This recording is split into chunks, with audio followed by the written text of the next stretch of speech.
Hello and स्वागत है आप सबका मेरे एक नए व्लॉग में। बहुत दिनों बाद मतलब मैं ऐसे आई हूँ और बात कर रही हूँ। It's just because today I am feeling very good. मतलब बहुत हद तक अभी मेरी आवाज़ रिकवर हो गई है।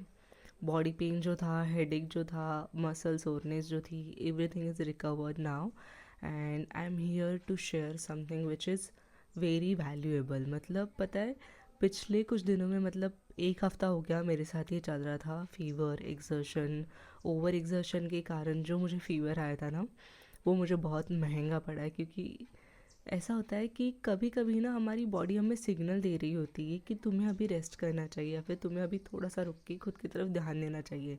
और मैंने वो नज़रअंदाज कर लिया and just because of that body ने खुद ने ही रेस्ट ले लिया, एक रीज़न निकाल के कि वो कुछ भी हो सकता है। तो बॉडी ही फिर खुद रेस्ट ले लेती है जब तुम बॉडी की नहीं सुनते हो। और मेरे साथ ऐसे ही हुआ। पिछले एक वीक से मेरे साथ इतना ज़्यादा एग्जर्शन हो रहा था, I am telling you. Morning में मैं क्लाइंट्स कर रही थी, शाम के भी क्लाइंट्स कर रही थी, बीच में मैं बाहर जा रही थी, रात को लेट नाइट भी मैं बाहर जा रही थी। और फिर भैया भाभी आए थे घर पे, मतलब भैया भाभी नागपुर आए थे, तो हर एक दिन उनसे मिलना, उनके साथ कुछ ना कुछ प्लानिंग, उनके साथ कुछ ना कुछ बाहर जाना, घूमना। फिर दूसरी चीज़ें थी वो भी कर रही थी। अब इन सारी चीज़ों के साथ मैं अपना वर्कआउट भी अच्छे से कर रही थी, क्योंकि मुझे ऐसा लगा कि हो रहा है वर्कआउट तो मैं क्यों ना करूँ। तो मैं अपना वर्कआउट कंटिन्यू करे जा रही थी। लेकिन जब मैंने जिस दिन हेवी लेग वर्कआउट लिया, दूसरे दिन जो मुझे बुखार आया है रात को, मतलब मुझे अपनी नानी याद आ गई। इतना गंदा बुखार, body pain which is very worst, इतना ज़्यादा वर्स्ट कि मैं अपनी नेक तक हिला नहीं पा रही थी। इतना ज़्यादा body pain because of heavy training and fever. मतलब वो फीवर मुझे ऑलरेडी था लेकिन मैंने उसे नज़रअंदाज किया, और उसके ऊपर मैंने back workout, heavy legs workout किया, जिसके कारण वो ट्वाइस, दो गुना ज़्यादा हो गया। और फिर वो रिकवर करने के लिए मुझे अभी 5-6 दिन और लगे। तो बस मेरा कहना ये है कि कभी कभी ऐसा होता है कि कभी कभी तुम्हें ना थोड़ा पॉज लेना पड़ेगा, थोड़ा सा रेस्ट लेना पड़ेगा। खुद के लिए वक्त निकालना बहुत ज़्यादा ज़रूरी है। ऐसा नहीं दिन भर तो हम काम करते ही है, अपने करियर के लिए हर कोई यहाँ पे हाथ पांव मार ही रहा है। But the thing is that जिस वक्त तुमने अपनी हेल्थ को नज़रअंदाज किया या फिर ऐसी चीज़ को नज़रअंदाज किया जो तुम्हारे लिए बहुत ज़्यादा वैल्यूएबल है, फॉर मी इट्स हेल्थ, तो मैंने उसको नज़रअंदाज किया। और फिर मुझे इन रिटर्न ये सारी चीज़ें मिली। थैंक्स टू गॉड कि मेरी रिकवरी अच्छे से हो गई है and I am back to my routine. अभी धीरे धीरे सारी चीज़ें मैं कवर कर रही हूँ। वर्कआउट भी मेरा अभी एकदम नॉर्मल हो गया है। प्रोटीन मैंने परसों से शुरू किया है, एग्स खाना या फिर प्रोटीन वाली जो भी चीज़ें हैं, प्रोटीन के जो भी सोर्सेस है वो खाना स्टार्ट कर दिया है। क्योंकि एक हफ्ते से डाइट भी मेरा बंद था। मैं नॉर्मल खिचड़ी खा रही थी घी डाल के, या फिर नॉर्मल रोटी चावल यही खा रही थी। इवन दो मैं फ्रूट्स भी नहीं खा रही थी। मेरा थ्रोट बहुत ज़्यादा सोर हो गया था, आवाज़ नहीं निकल पा रही थी, थ्रोट इन्फेक्शन हो गया था, जिसके कारण मुझे डाइट भी बंद करना पड़ा था और एकदम सादा खाना खा रही थी मैं 4-5 दिन से। लेकिन अभी मैंने अपने डाइट में सारी चीज़ें स्टार्ट कर दी है। रूटीन भी मेरा अभी सब कुछ कम्प्लीटली अच्छे से चल रहा है। तो बस मुझे यही चीज़ शेयर करनी थी आपसे कि अगर आप भी ऐसा बहुत ज़्यादा सोच रहे हो ना कि नहीं कंटिन्यू काम करना चाहिए, एक पल के लिए भी नहीं रुकना चाहिए।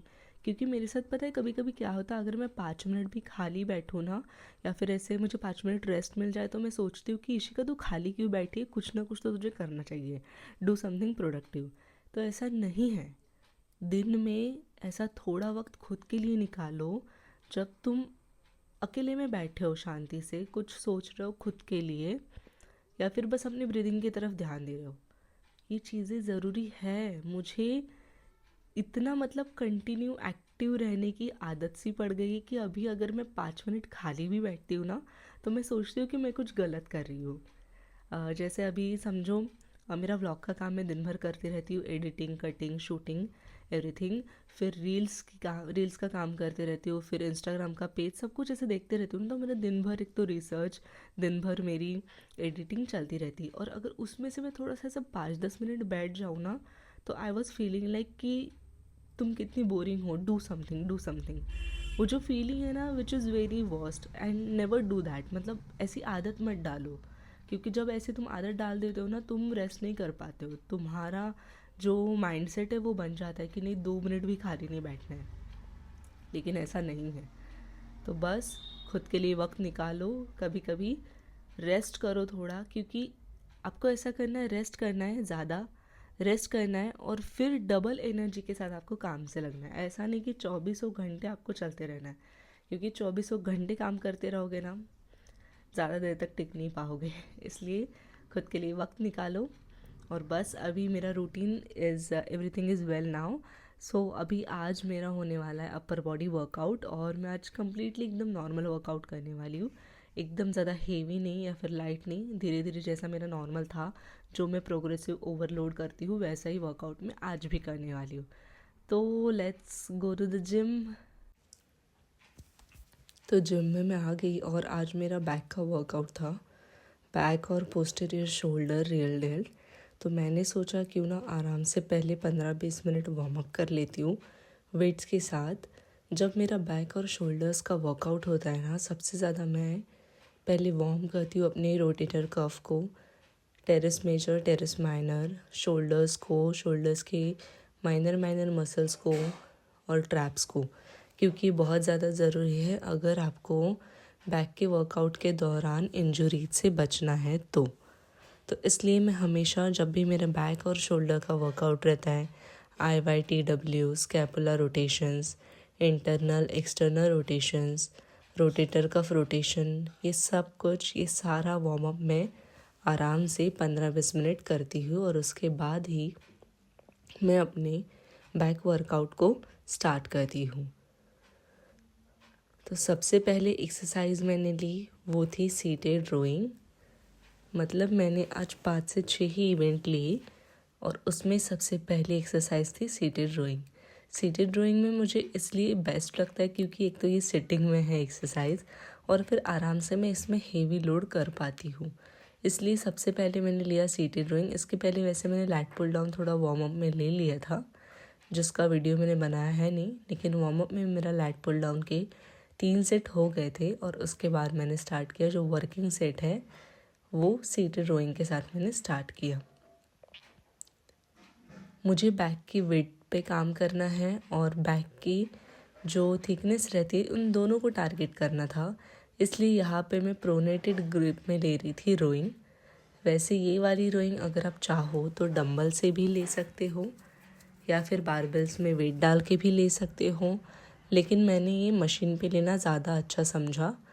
मैं हमेशा ऐसे वेरिएशन देखते रहती हूँ कि किस में मुझे प्रॉपर फील होता है या फिर कौन सी एक्सरसाइज में कौन से वेरिएशन लेते वक्त मेरा फॉर्म एकदम 100% रहता है।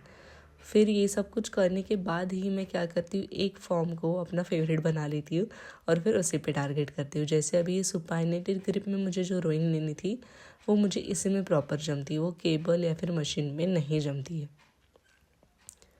तो वो मैं यहाँ पे बारबेल में लेती हूँ। मशीन के पास जो बड़ा वाला बारबेल था उसमें मैं 10-10 की प्लेट डाल दी और अपर स्कैपुला को स्क्वीज़ करना इसमें मेरा मेन टारगेट था। ये अपनी जो एक्सरसाइज है ये बैक की थिकनेस पे काम करती है, अपर बैक की थिकनेस। और ये वाली रोइंग और सुपाइनेटेड प्रोनेटेड ग्रिप वाली रोइंग मैं हमेशा अपने बैक डे पे इंक्लूड करती हूँ। और हर एक एक्सरसाइज के मैंने लिए थे 15 रेपिटेशन, 3 से 4 सेट। मैं हमेशा 4 ही सेट लेती हूँ, 3 सेट में मुझे फील ही नहीं हो पाता है। और जैसे कि मैंने आपको कहा आज मेरा शोल्डर भी था, posterior shoulder which means real dealt, तो उसके लिए मैंने ये मशीन सबसे बेस्ट समझा। मतलब सिटिंग में बस आपको क्या करना है, चेस्ट अप रखना है और ये एक्सरसाइज करते जाना है। यहाँ पे मैं कंफ्यूज हो गई थी कि वेट्स मशीन बराबर सेट है या नहीं है। तो बस ये था आज का मेरा बैक और शोल्डर्स का वर्कआउट, और उसके बाद मैंने थोड़ा 15 to 20 मिनट्स कार्डियो भी कंप्लीट किया।